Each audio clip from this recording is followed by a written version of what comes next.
अस्सलाम वालेकुम। आप देख रहे हैं आईना और मैं हूं मोहम्मद ताहिर। लाहौर में फिर एक क़यामत टूटी। अमन के एक आर्जी वक्फे के बाद इस मरतबा दहशतगर्दी की कार्रवाइयाँ एक नए रंग और आहंग में नज़र आई।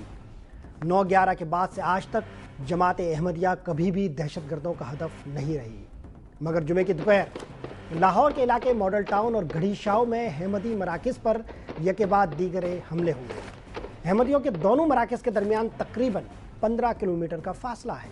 तफ्तीशी इदारों से जो खबरें गर्दिश कर रही है उसके मुताबिक हमलावर जनूबी और शुमाली वज़ीरिस्तान से 10 रोज़ कबल यहाँ आए थे। जमात अहमदिया को 1974 में पार्लिमान ने गैर मुस्लिम करार दिया था, जहाँ पर जमात अहमदिया के खलीफा मिर्ज़ा नासिर को अपने मौक़िफ़ के दिफा का पूरा हक़ दिया गया था। कमोबेश 52 घंटे सवालात जवाबात के बावजूद मिर्ज़ा नासिर पार्लियामेंट से कामयाब नहीं निकल सके। फिर 1984 में जनरल ज़िया-उल-हक़ के दौर में एक नया कानून इम्तिनाए कादियानियत ऑर्डिनेंस आया, जिसने अहमदियों पर मज़ीद पाबंदी आयद की। ताज़ीरात पाकिस्तान की दफ़ा 298C और 298B के तहत जमात अहमदिया का कोई रुकन ख़ुद को मुसलमान ज़ाहिर नहीं कर सकता और अपने मजहबी मराकज़ के लिए इस्लामी इस्तिलाहात का इस्तेमाल भी नहीं कर सकता। 1984 से अब तक जमात अहमदिया के कुल 109 अफराद हलाक किए जा चुके हैं। नारोवाल के करीब कालरवाला के कस्बे में मुसल्लह अफराद ने 30 अक्टूबर 2000 को कादियानियों की इबादतगाह पर हमला करके 5 कादियानियों को कत्ल किया। मंडी बहाउद्दीन से 8 किलोमीटर दूर मोंग में कादियानियों के मजहबी मरकज़ बैतुज़्ज़िक्र पर 10 नवंबर 2004 को एक हमला हुआ, जिसमें 8 कादियानी कत्ल हुए।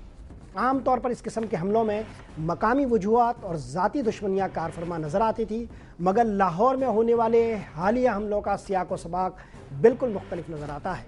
ये एक नई नया खाता लगता है जो अस्करियत पसंदों ने अपनी हिकमत अमली को वसअत देते हुए खोला है।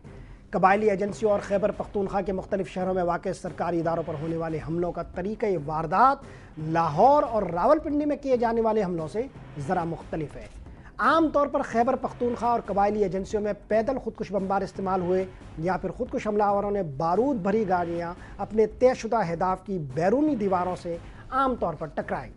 इन हमलों में हिकमत अमली सादा होती है। हमलावर आमतौर पर नौजवान होते हैं जिनकी तरबियत महसूद कमांडर कारी हुसैन ने की होती है, मगर लाहौर और रावलपिंडी में होने वाली कार्रवाइयाँ ज़्यादा मुनज़्ज़म, ज़्यादा तीर बहदफ और ज़्यादा ख़तरनाक रद्द-अमल पैदा करती है।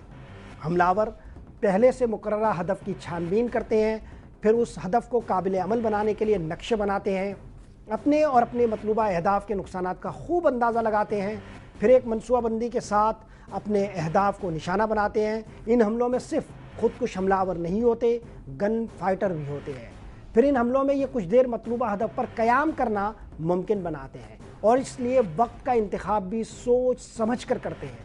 कुछ अफराद को यरगुमाल बनाते हैं और पुलिस की आमद पर दू बदू फायरिंग तक की नौबत आने देते हैं। यह हमलावर कुछ देर में कार्रवाई करके फ़रार में कोई दिलचस्पी नहीं रखते। अपने ऑपरेशन को तूल देने की यह हिकमत अमली सिर्फ लाहौर और रावलपिंडी के हमलों में ही नज़र आती है।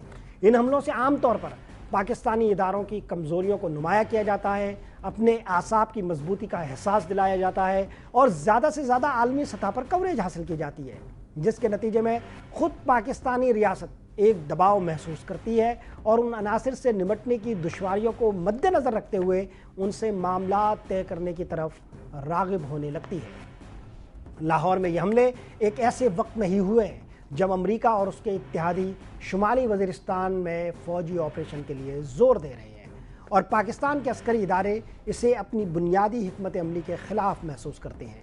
जमात अहमदिया के वाबस्तगान बड़ी तादाद में कनाडा, इंग्लैंड, नॉर्वे और जर्मनी में हैं। साफ ज़ाहिर है कि यूरोप में जमात अहमदिया की काबिल ज़िक्र मौजूदगी अमेरिका और उसके इत्तेहादियों की तरफ से पाकिस्तान के ख़िलाफ़ एक रद्द-अमल पैदा करने का मुहर्रिक होगी। क्या यही रद्द-अमल अस्करियत पसंदों का मकसूद है? क्या अस्करियत पसंदों ने कादियानियों के मजहबी मराकज़ पर हमले करके अपनी हिकमत अमली में तब्दीली के इशारे दिए हैं?